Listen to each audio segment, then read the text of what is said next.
അപ്പോൾ ഇന്ന് നമുക്കൊരു കലത്തപ്പം ഉണ്ടാക്കാം. അതിനുവേണ്ടി ഞാനിവിടെ ഒരു ഗ്ലാസ് പച്ചരി കുതിർത്ത് വെച്ചിട്ടുണ്ട്. നമുക്ക് കഴുകി വെച്ച അരി എടുത്തിട്ട് ഒരു മിക്സിയുടെ ജാറിലേക്ക് ഇട്ട് കൊടുക്കാം.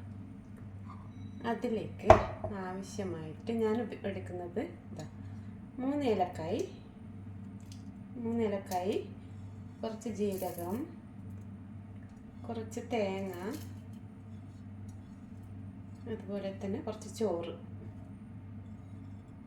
അതും കൂടി ഇട്ട് കൊടുത്ത് നമ്മൾ എത്ര അരി ഏത് ഗ്ലാസ്സിലാണ് എടുത്തത് ആ ഗ്ലാസ്സിൽ ഒരു ഗ്ലാസ് വെള്ളവും ചേർത്ത് നന്നായി അരച്ചെടുക്കുക.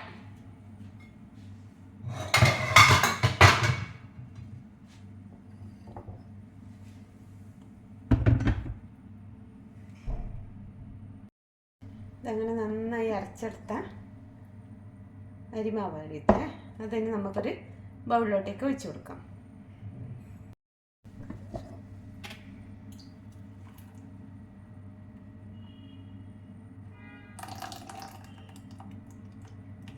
ബൗളിലോട്ടേക്ക് മാറ്റിയിട്ടുണ്ട്. നമുക്ക് അരി അരക്കുമ്പം തന്നെ നമുക്കൊരു പാത്രത്തിൽ 2-3 ശർക്കര മെൽട്ടാക്കാൻ വെക്കാം അടുപ്പത്ത്. നമുക്കൊരു പാത്രം എടുത്തിട്ട് വെച്ചിട്ട് അതിലേക്കൊരു 3 അണി വെല്ലം ഇട്ട് കൊടുക്കാം. ശർക്കര ഞാനിവിടെ 3 അണിയാണ് എടുത്തത് ഒരു ഗ്ലാസ്സിന്. ഇനി അതിൽ ഒരു അര ഗ്ലാസ് വെള്ളം ഒഴിച്ച് കൊടുക്കാം. ഇതിലേക്ക് അര ഗ്ലാസ് വെള്ളം ഒഴിച്ച് കൊടുക്കുന്നുണ്ട്. തീ കത്തിച്ച് നന്നായിട്ട് അത് മെൽട്ടായി വരട്ടെ.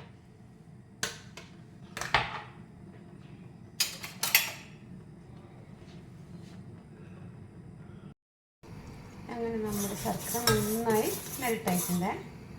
ഇനി തീ ഓഫ് ചെയ്യാം. ഈ ചൂടോടെ തന്നെ നമുക്ക് ഒരു അരിപ്പയിൽ കൂടി ഒഴിച്ചു കൊടുക്കാം. കാരണം എന്തെങ്കിലും വേസ്റ്റൊക്കെ ഉണ്ടെങ്കിലേ പോവില്ല. അപ്പം ചൂടോടെ തന്നെ ശർക്കരപ്പാനി ഒഴിച്ചു കൊടുക്കുന്നുണ്ട്. വേസ്റ്റൊന്നും കാര്യമായിട്ടില്ല.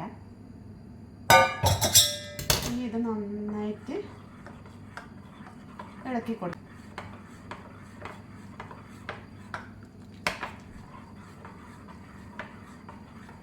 ചൂടോടെ തന്നെ ഒഴിച്ച് നന്നായി ഇളക്കി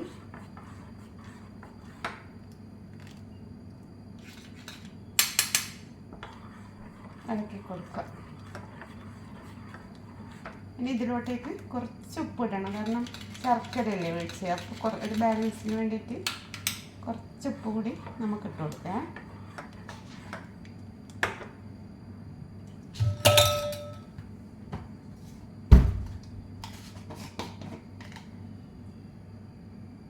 ഞാൻ ഇതിലേക്ക് ഒരു നുള്ളു ഉപ്പ് കൂടി ഇടുന്നുണ്ട്.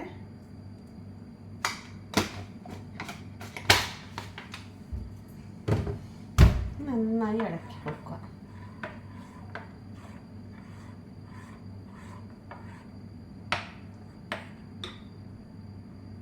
ഇതുപോലെ തന്നെയാണ് മാവുണ്ടാവുക, കുറച്ച് ലൂസ് തന്നെയാണ്.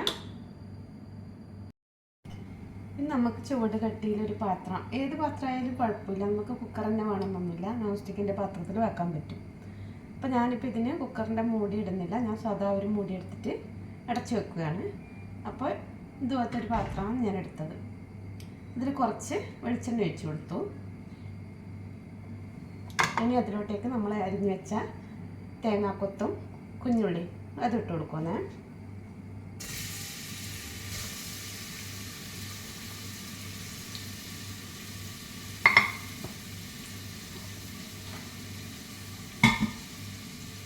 അത് നന്നായിട്ട് വാട്ടിയെടുക്കാം. നന്നായി വാടട്ടെ. അങ്ങനെ നമ്മുടെ തേങ്ങാക്കൊത്തും ചെറിയുള്ളിയൊക്കെ ഏകദേശം കളറൊക്കെ മാറി വന്നിട്ടുണ്ട്. ഇതിന് പകുതി നമുക്കൊരു പാത്രത്തിലോട്ടേക്ക് കോരി മാറ്റാം. അതിൽ ലാസ്റ്റിൽ ഇട്ട് കൊടുക്കാം. നമ്മളിത് കൂട്ടൊക്കെ ഒഴിച്ചതിന് ശേഷം ഇട്ട് കൊടുക്കാൻ വേണ്ടിയിട്ടാണ്. അപ്പോൾ ഇനി ഇതിലോട്ടേക്ക് നമ്മുടെ അരച്ച് വെച്ച കൂട്ടൊഴിച്ച് കൊടുക്കാം.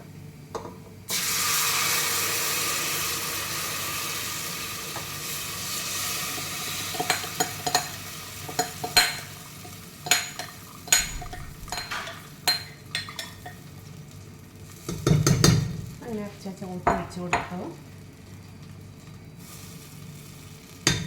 നമ്മൾ എടുത്ത് വെച്ച ഉള്ളിയും തേങ്ങാക്കൊത്തും അതിന് മുകളിലോട്ടേക്ക് വിതറി കൊടുക്കും. അപ്പോൾ ഏകദേശം ഒരുപോലെ കിട്ടും. അതിന് വേണ്ടിയാണ്. ഇനി ഒരു അടപ്പെടുത്തിട്ട് അടച്ചു വെക്കും. ഞാൻ ഇതുപോലത്തെ ഒരു മൂടിയാണ് അടച്ചു വെക്കുന്നത്. ഇതാകുമ്പോൾ നമുക്ക് പൊങ്ങി വരുന്നതൊക്കെ കാണാൻ പറ്റും ഗ്ലാസിൻ്റെ അടപ്പാകുമ്പോൾ. ഇനി നമുക്ക് കുറച്ച് നേരം വെയിറ്റ് ചെയ്യാം. അങ്ങനെ നമ്മുടെ കുക്കറിലുള്ള കലത്തപ്പം എന്തായി നോക്കണ്ടേ? തുറന്നു നോക്കട്ടെ. ഇങ്ങനെ ഇരിക്കുന്നതിന് നമുക്കൊരു കൊള്ളിയെടുത്ത് കുത്തി നോക്കാം. എന്തിനാണെന്നറിയണ്ടേ? നന്നായി പൊങ്ങിയൊക്കെ വന്നിട്ടുണ്ടേ. കുത്തി നോക്കട്ടെ.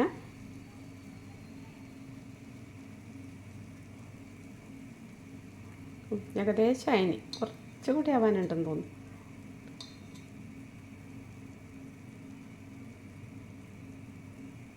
രണ്ട് മിനിറ്റ് കൂടെ വെക്കാം.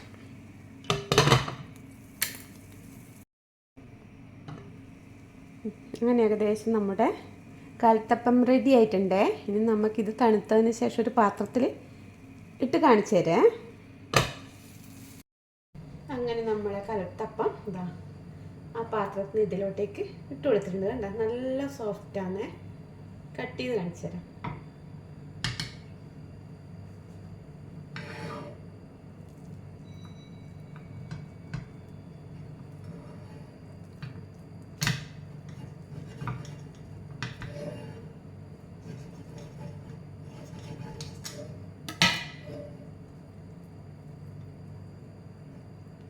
വാവ്, അടിപൊളി. ഇതാ ഉണ്ടാ, നല്ല ലെയറൊക്കെ വന്നിട്ടുണ്ട്. നല്ല വലിപ്പമുണ്ട്.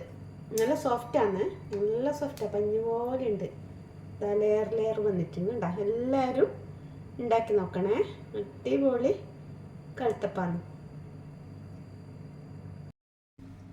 എല്ലാവരും ട്രൈ ചെയ്ത് നോക്കണം കേട്ടോ. നല്ല ടേസ്റ്റ് ഉണ്ട്. ഞാൻ കഴിച്ചു നോക്കി. നല്ല ടേസ്റ്റ് ഉണ്ട് കേട്ടോ. Super taste. നല്ല സോഫ്റ്റ് കലത്തപ്പം റെഡി.